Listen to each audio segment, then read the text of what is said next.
ce titre premier. M. Cornu-Gentil. Le rapporteur m'a dit non. Ah, le rapporteur du texte, oui, bien sûr, oui. Oui, c'est mieux, oui, bien sûr. Monsieur le rapporteur. Bien, chers collègues, vous me permettrez de commencer cette prise de parole avec quelques mots concernant la fonction d'une loi de programmation militaire. Lorsqu'on examine un texte, il est toujours plus utile de se rappeler sa raison d'être. Donc la loi de programmation militaire, outil de création gaullienne des années 60, a été conçue pour avoir une utilité financière et non pour être une simple énumération de vœux. Elle doit s'inscrire pleinement dans le mécanisme budgétaire en établissant une programmation pluriannuelle des dépenses de l'État en matière militaire. La position inférieure de la LPM dans les hiérarchies des nombres par rapport à la loi de finances annuelle, l'évolution de la conjoncture économique et budgétaire, les choix politiques relatifs au domaine militaire, expliquent que depuis des années, les lois de programmation militaire souffrent de sous-exécution et deviennent par la force des choses des lois de programmation de survie de modèles d'armée de plus en plus en tension entre restrictions budgétaires et suractivité opérationnelle. Malgré les baisses successives d'effectifs et de budget de la mission défense, notre pays a continué d'utiliser activement ses hommes et équipements militaires à des fins opérationnelles et stratégiques. Son modèle militaire ne stationne pas. Il est éprouvé quotidiennement, en décalage avec l'évolution des effectifs, la modernisation des équipements. C'est pourquoi cette LPM fait le choix d'une inflexion stratégique duale. Tout en étant à hauteur d'homme, elle n'est pas sans ambition, au contraire. Elle a comme cap l'ambition 2030 d'un modèle d'armée complet et équilibré. Il s'agit de répondre aux besoins opérationnels immédiats, régénérer les hommes et les matériels, accélération de programmes, tout en sincérisant les budgets à venir, mais aussi fixer les grandes orientations dans le domaine de la dissuasion, du renseignement et de la lutte cyber, ainsi que de l'innovation pour préparer la défense de demain. Rappelons que la loi des finances pour 2018 a établi une augmentation de 1,8 milliard d'euros des ressources de la mission défense, qui trouve une suite logique dans les grandes trajectoires financières de la LPM, qui continueront d'être ascendantes. L'effort de défense sera progressivement porté à 2% du PIB à l'horizon de 2025. Les budgets cumulés de la défense d'ici 2025 s'élèveront à près de 298 milliards d'euros.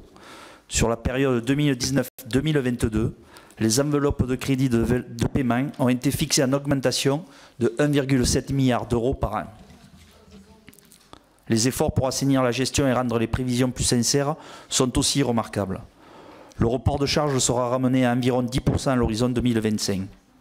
Lors de la loi de programmation précédente, la dotation affectée aux OPEX, aux opérations extérieures, s'élevait à 450 millions d'euros. Le budget 2018 l'a réévalué à 650 millions d'euros.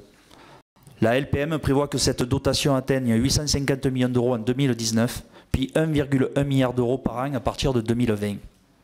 En cas de dépassement de ces provisions, les surcoûts demeureront couverts en gestion par le financement interministériel. Cette LPM marque aussi une rupture avec les coupes dans les effectifs qui ont tant mis à l'épreuve et épuisé notre modèle d'armée. 6 000 emplois supplémentaires sont prévus sur la période 2019-2025, dont 50%, 3 000 emplois consacrés à la cyberdéfense et au renseignement.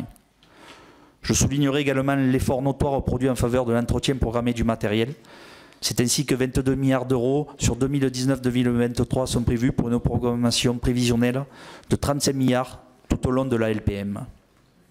Enfin, comment ne pas saluer le soutien financier programmé en faveur de la condition de vie militaire, trop longtemps négligée. Ce sont 530 millions d'euros au profit des familles sur la période, dont 300 millions d'euros déjà planifiés sur 2018-2022 lors de l'annonce de ce plan famille.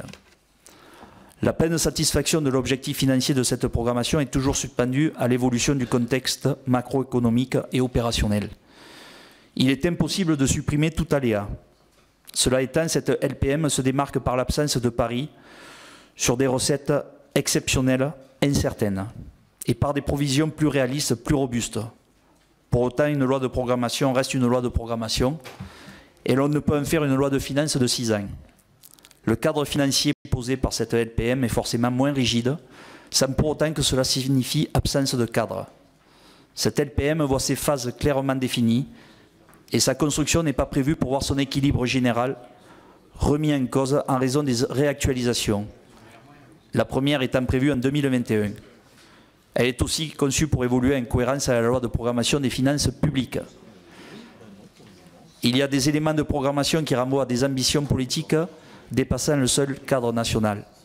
La coopération européenne dans le domaine militaro-industriel. De cette coopération dépendra la courbe de croissance des dépenses militaires et la complétude du modèle d'armée.